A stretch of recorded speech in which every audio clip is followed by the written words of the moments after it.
صوبہ پنجاب کے دور دراز علاقے میں سرحدی پٹی کے بالکل قریب واقع پسماندہ گاؤں جنگو آبادی محض چند سو نفوس پر مشتمل تھی۔ مولوی عبدالخالق کا شمار اس چھوٹی سی آبادی کے معززین میں ہوتا تھا۔ مولوی عبدالخالق گاؤں کے مؤذن تھے۔ جماعت کی امامت بھی ان کے فرائض میں شامل تھی۔ جنہیں گاؤں والے عقیدت سے بڑے امام صاحب کہتے تھے۔ مولوی عبدالخالق سے پہلے وہ ہی اذان اور نماز پڑھایا کرتے تھے۔ بڑے امام صاحب دیندار آدمی تھے، لیکن انہوں نے دنیا کا دامن بھی پکڑا ہوا تھا اور حسن و بخوبی دین و دنیا میں توازن قائم رکھتے تھے۔ انہوں نے اپنی پوری زندگی گزار دی۔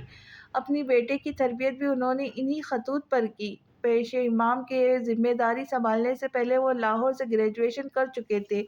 پھر جب وہ اپنے والد کے پیچھے نماز پڑھانے لگے تو بڑے امام نے انہیں روزگار کے اپنانے کی ترغیب دی۔ مولوی خالق نے گھر کے ہی ایک کمرے میں دکان کھول لی۔ مہینے میں ایک بار ہی دکان میں سامان ڈالنے کے لیے وہ شہر کا چکر لگاتے۔ ان کی دکان میں اشیاء خود و نوش کے علاوہ بنیادی ضرورتی زندگی کا سامان بھی موجود ہوتا، یعنی ایک لحاظ سے اس گاؤں کا جنرل اسٹور کہا جا سکتا تھا۔ بڑے امام صاحب کا برسوں پہلے انتقال ہو چکا تھا۔ اب تو مولوی عبدالخالق بھی بزرگی کے عمر میں داخل ہو چکے تھے۔ مولوی صاحب نے گاؤں کی ہی ایک لڑکی کے ساتھ شادی کی تھی، مگر اللہ نے اولاد کی نعمت سے محروم ہی رکھا۔ رفیقہ حاجرہ بی بی ابد حیات تھی اور ملانی جی کے لقب سے خاص و عام میں مشہور تھی۔ سالوں سے مولوی خالق ایک ہی لگی بندی روٹین کی عادی ہو گئے تھے۔ فجر کی اذان سے ذرا پہلے جس وقت رات کا آخری پہر ڈھل رہا ہوتا، وہ نیند سے جاگ جاتے، پھر تہجد کی نماز پڑھ کر بیوی کو جگاتے، گاؤں کی کچی گلیوں سے گزر کر مسجد آ جاتے۔ پھر جب تک فجر کی اذان کا وقت ہوتا، مولوی صاحب مسجد میں جھاڑو لگا کر نمازیوں کے لیے صحن میں دریا بچھا دیتے۔ نماز کے بعد وہ کچھ دیر قرآن پاک کی تلاوت کرتے، پھر اپنے دکان پر لوٹ آتے، جو پھر ظہر کی نماز کے لیے بند ہو جاتی۔ نماز کے بعد 1 گھنٹے کا درس ہوتا، جس میں بڑے احکام شریعت کی بجائے چھوٹی چھوٹی عام فہم باتوں کو شامل کیا جاتے، وہ باتیں جن سے انسان کے کردار کا بنیادی ڈھانچہ تشکیل ہوتا۔ بڑے امام صاحب اکثر مولوی عبدالخالق سے کہا کرتے تھے، اصل چیز بنیاد ہی ہے، تو بنیاد مضبوط کیے جائے، عمارت اپنے آپ سیدھی اور مضبوط اٹھے گی۔ درس ختم کر کے پھر مولوی صاحب دکان پر بیٹھتے، پھر عصر کی نماز پڑھا کر گھر لوٹتے تو صحن میں گاؤں کے بچے سپارے اور اسکول کی کتابیں لے کر بیٹھ کے ان کا انتظار کر رہے ہوتے۔ مولوی صاحب دکان اور گھر کے صحن کا درمیانی دروازہ کھول دیتے اور دکانداری کے ساتھ ساتھ دین دنیا کی تعلیم جاری رہتی۔ یہ سلسلہ مغرب تک چلتا، پھر عشاء کی نماز کے بعد مسجد ہی نمازیوں کی بیٹھک ہوتی، جس میں ہر طرح کے دینی اور دنیائی مسئلے زیر بحث لاتے۔ یہ بیٹھک اس سے 1.5 گھنٹے میں برخاست ہو جاتی، لوگ اٹھ کر اپنے اپنے گھروں کو سونے چلے جاتے۔ اتنے برسوں میں آج پہلی بار مولوی صاحب کی روٹین میں فرق آیا تھا۔ آج ظہر کے بعد درس کی محفل نہیں ہوئی اور مولوی خالق نمازیوں سے معذرت کرتے اٹھائے، اور اب چلچلاتی دھوپ میں وہ گاؤں سے باہر جانے والے راستے میں تیزی سے چل رہے تھے۔ اس تبدیلی کی وجہ یہ تھی کہ 3 دن سے گاؤں والوں میں کسی سائی کے چرچے زور پکڑے تھے، وہ جو نہ جانے کہاں سے آ گیا تھا، اب گاؤں کے باہر ڈیلا ڈال رکھا تھا۔ گاؤں کے سادہ لوگ سائی کے آنے پر پرجوش ہو گئے تھے، اب انہیں سائی کی کرامات کا انتظار تھا۔ مولوی عبدالخالق نے جو کچے ایمانوں کو ڈولتے دیکھا تو معاملے کی تحقیق کرنا ضروری سمجھا۔ وہ گاؤں سے کافی دور نکل آئے تھے، کچی مٹی کے مکان بہت پیچھے چھوٹ گئے تھے، بلا کی گرمی تھی۔ مولوی صاحب کا حلق پیاس سے خشک ہو گیا تو رک کر سانس بحال کرنے لگے، پھر سامنے سے چہرے پہ آیا پسینہ خشک کر کے آنکھوں پر ایک ہاتھ کا چھجا سا بنا کر اپنے سامنے دور تک دیکھا۔ خشک زمین پر ابری لکیریں اس کی پیاس کی گواہ تھیں، اور ایک سوکھا درخت جس کے خوب پھیلی بنجر شاخوں پر کوئی خشک پتا تک نہیں تھا، مردہ زمین کے سینے پر یوں کھڑا تھا جیسے خود اپنے حال پر نوحہ کناں ہے۔ دور تک پھیلا نیلا آسمان ایک دم صاف تھا، جس پر سورج پیلے رنگ کی تھال کی مانند دہک رہا تھا۔ تاحد نگاہ پھیلا اس منظر کو ویرانی کو اور بھی گہرا کر رہا تھا۔ وہ اکلوتا زیرو اس سوکھے درخت کی چھاؤں میں بیٹھا تھا، اس کے سیاہ کپڑوں پہ مسافرتوں کی گرد جمی تھی، سر کے بال لمبے گرد آلود بے ترتیب داڑھی جھاڑ کی مانند لگ رہی تھی، اس کا ایک ہاتھ زمین پر بچھی ٹانگ کی ران پر تھا، جبکہ دوسرا موڑ کر کھڑی جبکہ دوسرا موڑ کر کھڑی کی ہوئی ٹانگ کے گھٹنوں پر سر پیچھے تنے سے ٹکا کر آنکھیں بند کیے وہ تپتی زمین پر اتنے سکون سے بیٹھا تھا جیسے صدیوں سے اسی حال میں ہو اور صدیاں اسی عالم میں گزار دے گا۔ اس کے چہرے کی مبہم نقوش سے کر وہ اذیت کی عجیب سی کیفیت جھلک رہی تھی۔ مولوی عبدالخالق نے بے ساختہ جھرجھری لی اور اس کی طرف چلنے لگے۔ درخت کے پاس پہنچ کر مولوی صاحب نے کچھ توقف کے بعد پھر کہا، بھائی، اور اس منظر نگاہوں سے دیکھنے لگے کہ آنکھیں کھول کر ان کی طرف دیکھے گا، مگر اس کی پلکوں میں تو لرزش بھی نہ ہوئی۔ مولوی صاحب نے دوبارہ اسے مخاطب کیا، کون ہو بھائی، کہاں سے آئے ہو؟ اس نے کوئی جواب نہیں دیا بلکہ ایسے بیٹھا رہا جیسے کوئی آواز سنی ہی نہ ہو۔ مولوی صاحب انتظار کرتے رہے، پھر کہا، یہاں کے تو نہیں لگتی، پھر وہ کیا خواہش ہے جو تمہیں یہاں کھینچ لائی؟ وہ اس پر پراگندہ لباس پر ایک نظر ڈال کر ہی سمجھ گئے تھے کہ وہ یہاں کا نہیں ہے، تو پوچھ لیا۔ وہ آنکھیں کھولے بغیر بولا، بتا بھی دوں تو کیا کر لیں گا؟ جو بھی میرے بس میں ہوا۔ مولوی صاحب اس کے سامنے زمین پر بیٹھے بولے تو اس نے آنکھیں کھول دی، مگر انہیں نہیں دیکھا اور آسمان پر نظریں جمائے کہنے لگا، ایک مدت خواہش کے پیچھے بھاگا ہوں، لیکن اب خواہش سے بھاگتا پھر رہا ہوں، مگر وہ ہے کہ جان ہی نہیں چھوڑتی۔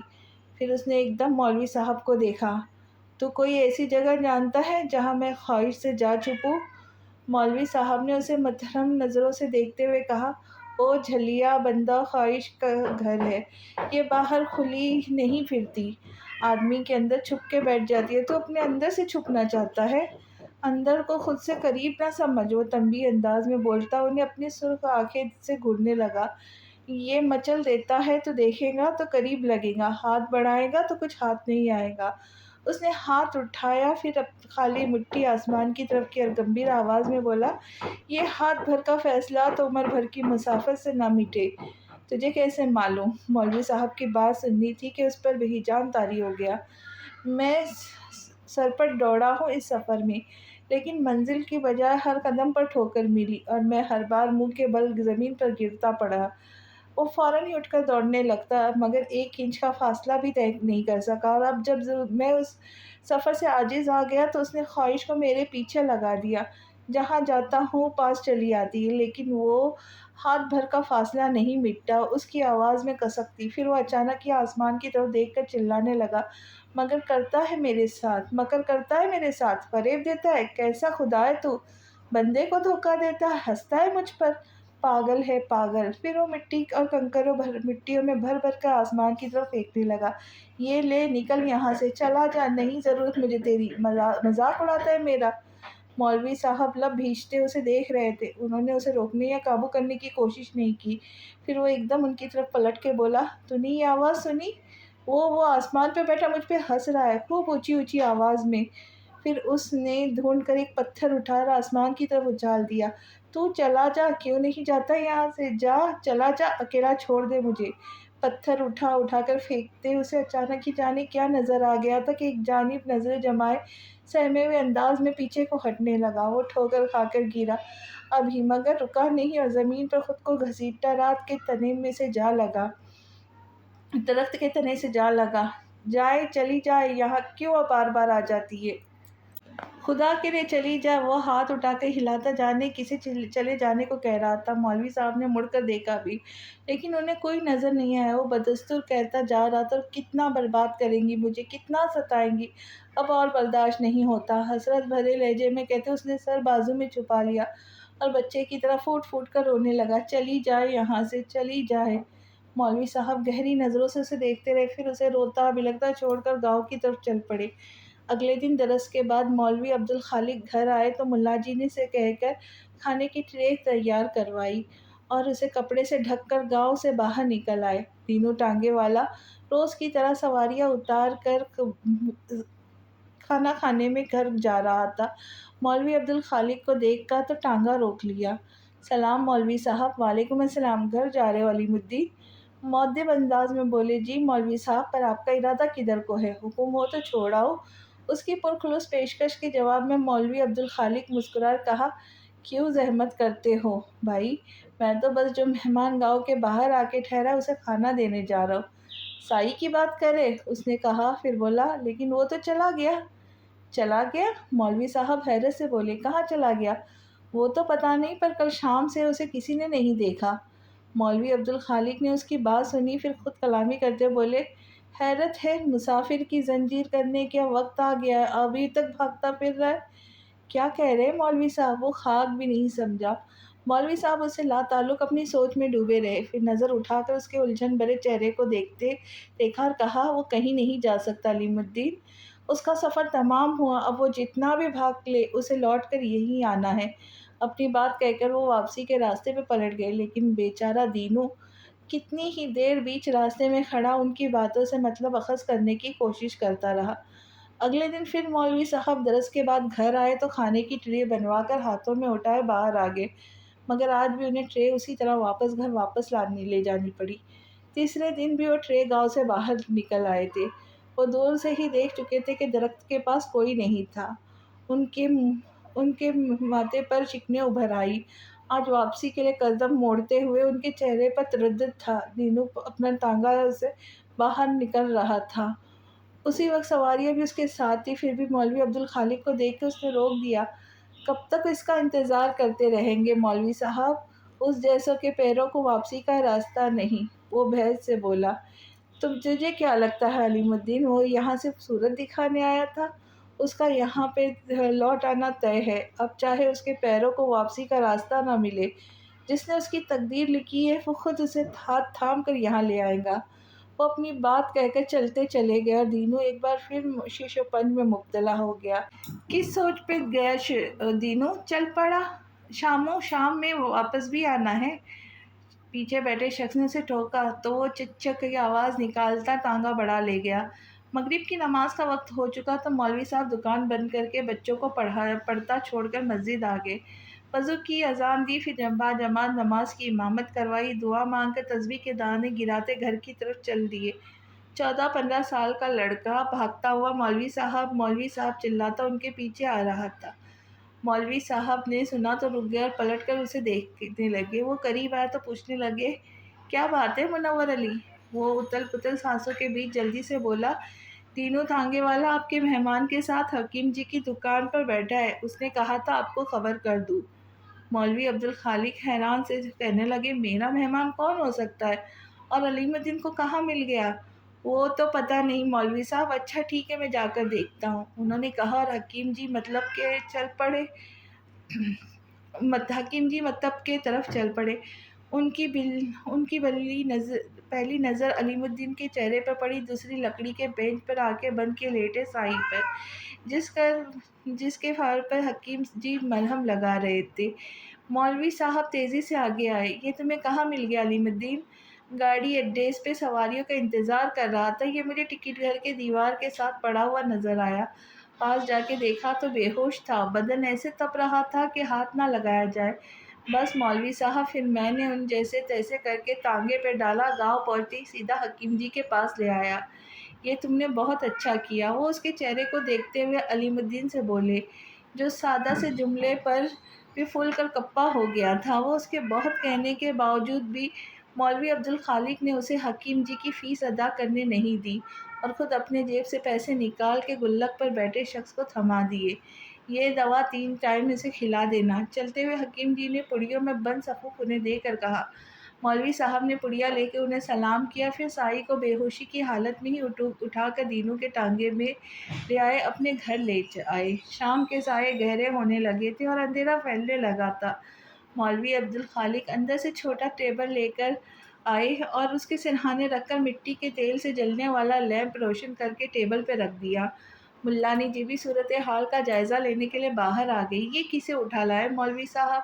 انہوں نے اس مخلوق الحال شخص کو دیکھ کر اچنبھے سے سوال کیا۔ یہ ہمارا مہمان ہے، حلیے سے تو پاگل لگتا ہے، وہ فوراً بولی، پر باتوں میں سیانہ ہے، ہوش میں آئے گا تو خود دیکھ لینا۔ پر ہے یہ کون؟ وہ الجھ کر بولی تو مولوی صاحب جھنجھلاہٹ کے باوجود تحمل سے بولے، او کرمو والی، کہانا مہمان ہے، اب زیادہ سوال مت کر اور جا ٹھنڈے پانی کی پٹیاں کا انتظام کر۔ بیچارے کا جسم جہنم بنا ہوا ہے، اس کے ماتھے پر ہاتھ رکھ کر ٹیمپریچر چیک کرتے ہوئے فکر مندی سے بولے۔ ملانی جی نے پھر کوئی سوال نہیں کیا اور ایک کٹورے میں پانی لے کر اور کسی پرانے کپڑے کو کاٹ کر اس کی پٹیاں بناتی مولوی صاحب کے پاس لے آئی۔ مولوی صاحب نے کٹورا ان کے ہاتھ سے لے کر ٹیبل پہ رکھا، پھر بڑی محبت سے اس کے ماتھے پر پٹیاں رکھنے لگے۔ پوری رات مستقل مزاجی سائی کے ساتھ ماتھے پر پٹیاں رکھتے رہے۔ کچھ دیر کا بریک آیا بھی تو عشاء کی نماز کے لیے، مگر آج انہوں نے برخاست کر دی۔ وہ کبھی اس کے ماتھے پر گیلی پٹیاں رکھتے، کبھی تولیہ بھگو کر اس کے پیروں پہ آ بیٹھتے۔ پاؤں کے چھالے پیر مسلنے کی اجازت نہیں دیتے تھے۔ وہ گیلا تولیہ اس کے پیروں کے گرد نرمی سے لپیٹ کر ہلکے ہاتھ سے دھیرے دھیرے دباتے جاتے کہ شاید اس طرح اس کے تندور کی طرح جلتے راحت ملے۔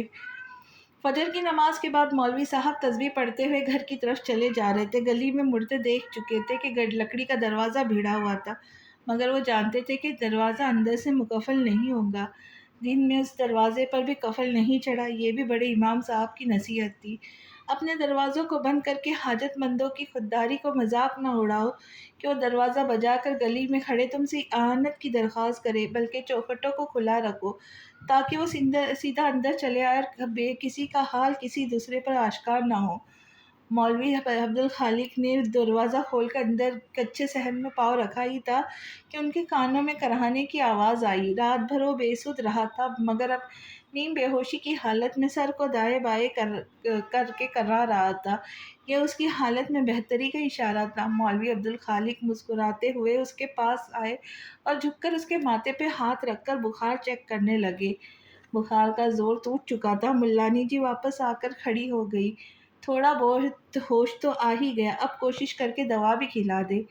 وہ اسے دیکھتے ہوئے ملانی جی سے کہنے لگے، دوا خالی پیٹ تو نہیں کھلا سکتا نا، پہلے اس کے کھانے کا بندوبست کر۔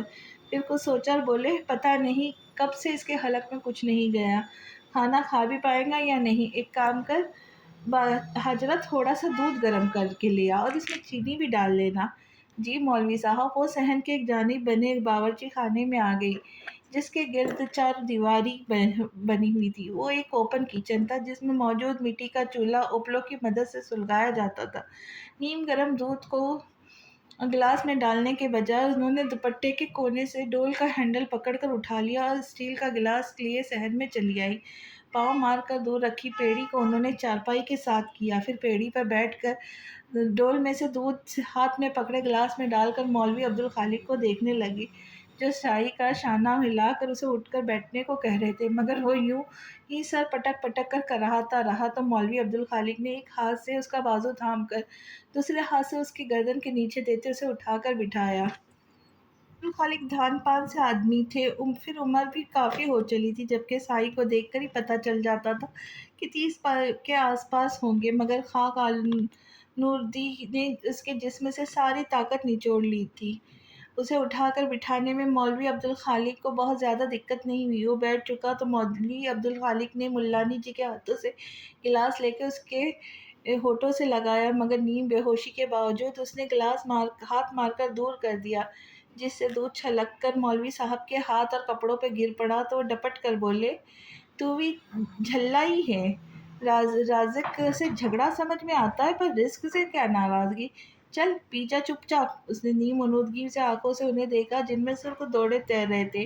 ان آنکھوں کی وحشت ناکی دیکھ کر ملانی جی تو گھبرا گئی، مگر عبدالخالق ذرا متاثر نہ ہوئے۔ کہا، ایسے کیا گھورتا ہے؟ وہ چپ چاپ انہیں گھورتا رہا، حالانکہ آنکھوں کو مستقل کھلا رکھنے کے لیے اسے جد و جہد کرنی پڑ رہی تھی۔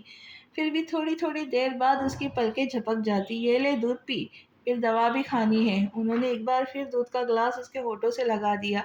اس بار اس نے مزاحمت نہیں کی، مگر کمزوری اتنی زیادہ تھی کہ ایک ایک گھونٹ حلق سے نیچے اتارنے کے لیے اسے ہر بار دوسرا گھونٹ بھرنے سے پہلے توقف کرنا پڑتا۔ جب وہ پورا گلاس خالی کر چکا تو مولوی عبدالخالق نے گلاس ملانی جی کو دے کر اور دودھ ڈالنے کا اشارہ کیا، پھر گلاس اس کے منہ سے لگایا تو اس نے گلاس اپنے ہاتھ میں لے لیا۔ دوسرا گلاس پہلے گلاس سے کم وقت میں ختم ہو گیا تھا۔ تیسرا گلاس بھر کر اسے پکڑاتے انہوں نے کہا، ایک پڑیا کھول کر اس کے ہاتھ میں دے دی اور کہا، یہ دوا ہے، کھا لے۔ اس نے بلا چوں چرا کیے وہ پڑیا حلق میں جھاڑ کر چند گھونٹ بھرے، پھر گلاس واپس رکھ کر چارپائی پر گر سا گیا۔ وہ پورا دن اسی نیم بے ہوشی کی کیفیت میں گزارا۔ رات ہوئی تو مولوی عبدالخالق اپنی چارپائی کو اٹھا کر اس کی چارپائی کے پاس لے آئے۔ ارادہ تھا کہ پچھلی رات کی طرح پھر جاگ کر اس کا خیال رکھیں گے۔ آدھی رات تک تو جاگے، مگر اس عمر میں اتنی مشقت کی جسم اجازت تو نہیں دیتا، بلکہ ابھی کل کی تھکن باقی تھی۔ وہ تو کچھ دیر کمر سیدھی کرنے کے ارادے سے لیٹے تھے، پر آنکھ لگ گئی۔ حسب عادت تہجد کے وقت آنکھ کھلی تو ہڑبڑا کر اٹھ بیٹھے۔ گردن موڑ کر سائے کی چارپائی پر نظر ڈالی تو وہاں کوئی نہیں تھا۔ انہوں نے فوراً بیرونی دروازے کی طرف دیکھا، وہ چوپٹ کھلا تھا۔ بڑی پکی ضد لگائی ہے، وہ بڑبڑائے، پھر اٹھ کر دروازہ بند کر کے صحن میں اسی طرف آ گئے جہاں ہینڈ پمپ لگا تھا۔ ایک ہاتھ سے پمپ چلاتے بالٹی میں وضو کے لیے پانی جمع کرنے لگے۔ دوپہر میں ظہر کی نماز کے بعد درس سے فارغ ہو کر وہ گھر لوٹے تو گرمی سے برا حال تھا۔ حالانکہ سر پر پہنی ٹوپی کے اوپر انہوں نے صافہ بھی لپیٹ رکھا تھا، پھر بھی لگ رہا تھا جیسے دماغ کھول رہا ہے۔ گھر میں داخل ہوتے ہی انہوں نے آواز لگائی، "حاجرہ، ایک گلاس پانی پلا دے۔" پانی لانے کا کہہ کے وہ رکے نہیں اور صحن کے آخری میں بنے 2 کمروں میں ایک میں گھس گئے۔ اندر چارپائی پر بیٹھ گئے۔ بجلی کا تو کوئی وجود ہی نہیں تھا۔ وہ تکیے پر رکھا پنکھا اٹھا کر ٹوپی اور صافہ سائیڈ میں رکھتے ہاتھ سے پنکھا جھیلنے لگے۔ چند لمحوں بعد ہی ملانی جی ہاتھ میں پانی کا گلاس لے کمرے میں آ گئی۔ انہوں نے ملانی جی کے ہاتھ سے گلاس لے لیا اور منہ تک بھی لے گئے، لیکن ہونٹوں سے نہ لگا سکے۔ کمرے کی ٹھنڈی نیم تاریک فضا میں بیٹھے انہیں اس کا خیال آ گیا جو اس تپتی دوپہر میں کھلے آسمان کے نیچے بیٹھا خود کو جھلسا رہا ہوگا۔ "کیا بات ہے مولوی صاحب، آپ پانی کیوں نہیں پیتے؟" انہیں سوچ میں گم دیکھ کر انہوں نے ٹوکا تو مولوی عبدالخالق بڑبڑانے لگے، "اسے بھی تو پیاس لگی ہوگی، اس کا بھی گلا حلق سوکھتا ہوگا۔" "کون مولوی صاحب، کس کی بات کر رہے ہیں؟" وہ ناسمجھی سے پوچھنے لگی۔ لیکن مولوی عبدالخالق اب جواب دیے بغیر باہر نکلے، مٹکے سے پانی جگ میں انڈیلا اور گلاس پکڑ کر دروازے سے نکل گئے۔ انہوں نے زور سے ہی اسے ٹنڈ منڈ درخت کے سائے میں بیٹھا دیکھ لیا۔ اطمینان کا سانس لیتے انہوں نے اپنی رفتار بڑھا دی۔ وہ سر جھکا کر بیٹھا، انگلی سے زمین پر لکیریں کھینچ رہا تھا۔ جگ اور گلاس اس کے سامنے رکھتے وہ زمین پر بیٹھے تو اس کی تپش کا احساس ہوا۔ فوراً پیروں پر ہوتے ہوئے انہوں نے اسے دیکھا جو اس جھلستی ہوئی زمین پر اتنے اطمینان سے بیٹھا تھا جیسے ایئر کنڈیشنڈ روم میں مخملی نشست پر بیٹھا ہو۔ اس نے سر اٹھانے کی زحمت نہیں کی، بس پلکیں اٹھا کے ایک سرسری سی نظر ان پر ڈالی، پھر سے اپنے مشغلے میں مشغول ہو گیا۔ "صبح سے دوپہر ہو گئی، سورج سر پہ چڑھ آیا ہے، اس گرمی سے تو زمین خشک ہو جائے، تیرا حلق بھی سوکھ گیا ہوگا، چل 2 گھٹ پانی پی لے۔" انہوں نے بہت پیار سے اسے بلایا تھا، مگر اس نے توجہ نہیں دی۔ "او جھلیا، ظلم ہر حال میں برا ہے، مگر اپنی ذات پر بدترین ہے، کیونکہ اپنی ذات پر روا رکھے جانے والا ظلم انسان کو بے حس بنا دیتا ہے، اور جو بے حس ہو جائے وہ انسان نہیں رہتا، آدمی ہو جاتا ہے۔ صرف آدمی نہیں جانور ہونا بہتر ہے۔ اپنے مرتبے کو پہچان، صرف آدمی ہونا قبول مت کر۔" دل جلے انداز میں اسے سمجھاتے ہوئے انہوں نے پانی گلاس میں ڈالا اور گلاس ہاتھ میں لے کر اس کی طرف بڑھاتے ہوئے بولے، "اللہ لے پکڑ اور خود پر قہر نہ توڑ۔" اس نے ایک نظر ان کے بارعیش چہرے کو دیکھا، پھر ان کے ہاتھ میں پکڑے گلاس کو اور گلاس ان کے نوے سے لے لیا، مگر اس میں سے پانی پینے کے بجائے ہاتھ اونچا کر کے گلاس کو اتنے غور سے دیکھنے لگا جیسے وہ اسٹیل کا گلاس کانچ کا ہو، جس کے شفاف پردے سے وہ پانی کا معائنہ کر رہا ہو کہ آیا پانی صاف بھی ہے یا نہیں۔ پھر اس نے بہت عجیب سی حرکت کی۔ آہستگی سے گلاس الٹتے ہوئے اس نے سارا پانی زمین پہ گرا دیا۔ اس کے بعد گلاس نیچے رکھا اور اسی ہاتھ سے جگ اٹھا کر پانی گلاس میں اٹھالنے لگا۔ اس کے بعد گلاس کو اسی طرح اونچا کر کے پانی زمین پہ گرا دیا۔ پہلی حرکت دہرانے لگا، پھر تیسری بار اس نے جگ کی طرف ہاتھ بڑھایا تو مولوی صاحب چپ نہ رہ سکے۔ "یہ تم کیا کر رہے ہو؟" "آرزو کو خاک کر رہا ہوں۔" وہ ان کی طرف دیکھ کر بولا، پھر دوسرے ہاتھ میں گلاس اٹھا کر ان کی آنکھوں کے سامنے کرتے ہوئے کہا، "یہ جستجو کا برتن ہے اور انسان اس برتن کو آرزو سے بھر دیتا ہے۔" اس نے بولتے ہوئے گلاس پانی سے لبالب بھرا، "مگر آرزو کی قسمت میں تکمیل نہیں۔ آرزو کی تقدیر ہے کہ خاک ہو جاتی ہے اور جستجو کا برتن خالی رہ جاتا ہے۔ اس نے جگ رکھ کر سیدھا گلاس ہاتھ میں لیا، پھر ہاتھ اونچا کرتے دھیرے دھیرے پانی زمین پر گرا دیا اور خالی گلاس کو دیکھتا ہوا بولا، جتنی بار اس برتن کو پانی بھرو گے یہ اتنی بار خالی ہو جائے گا۔ یہاں صدیوں سے یہی ہوتا چلا آ رہا ہے، جتنی جتنی زندگی باقی رہ جاتی ہے اور خاک و خاک ہو جاتی ہے۔ اس کے چہرے پہ محض مفسوس سی مسکراہٹ تھی، مگر پھر بولتے بولتے اچانک ہی وہ افسردہ ہو گیا۔ جستجو کا خالی برتن زیادہ وزندار ہوتا ہے، وہ گلاس کو دیکھتے ہوئے تعصب بھری آواز میں بولا تھا۔ پھر جیسے اس کا دل اس کھیل سے اچاٹ ہو گیا، گلاس زمین پر لڑکاتا پرجلال آواز میں گرج کر بولا، کیوں آتا ہے تو یہاں؟ مت آیا کر۔ مولوی صاحب ذرا متاثر نہ ہوئے اور گہری نگاہوں سے اس کے بگڑے ہوئے چہرے کو دیکھتے رہے، پھر گمبھیر لہجے میں بولے، باہر کی آگ بس اسے نہیں جلاتی جس کے اندر آگ لگی ہو۔ تیرے اندر کون سی آگ ہے؟ اس کی آنکھوں میں قہر کی جگہ کرب نے لے لی۔ وہ اپنے سینے کو مسلتے ہوئے بولا، یہاں عشق کی بھٹی سلگ رہی ہے۔ اس کی آواز میں وہ آنچ تھی جیسے سچ مچ اس کا سینہ جل رہا ہو۔ وہ بے چارگی سے بولا، پھر بجھنے پر اس کا دھواں نظر نہیں آئے گا۔ باہر آگ لگے تو شعلے بھڑکتے ہیں، دھواں اٹھتا ہے، بربادی آنکھوں سے نظر آتی ہے، پر اندر آگ لگ جائے تو چنگاری بھی نہیں سلگتی، سب کچھ خاکستر ہو جاتا ہے، کچھ باقی نہیں بچتا، کسی کو کانوں کان خبر تک نہیں ہو پاتی کیا تھا جو تباہ ہو گیا تو اس آگ پر پانی ڈالنے لایا ہے۔ وہ طنز سے بول کر مذاق اڑاتے لہجے میں کہنے لگا، مجھے جھلا کہتا ہے؟ نادان تو خود ہے، اس آگ کو بجھانے آیا ہے جو جلتی ہی نہیں ہے، صرف جلاتی ہے۔ تیز لہجے میں بولتا وہ اچانک ہوش آ گیا، پھر دھیمی آواز میں کہنے لگا، وہ کہتی تھی عشق وہ آگ ہے جو جلائے تو راکھ نہیں کرتا، فنا کر دیتا ہے۔ جا چلا جا یہاں سے اور دوبارہ ادھر نہ آ، یہاں فنا کا عمل جاری ہے۔ پھر انہیں نظر انداز کرتا وہ جنونی انداز میں انگلیوں کے ناخن سے زمین کھرچنے لگا۔ وہ پھر بھی وہ بیٹھے اسے دیکھ رہے تھے کہ شاید وہ کچھ کہے، مگر وہ چپ ہی رہا۔ تو مولوی صاحب اللہ اکبر کہتے گھٹنوں پر ہاتھ رکھ کر اٹھ گئے۔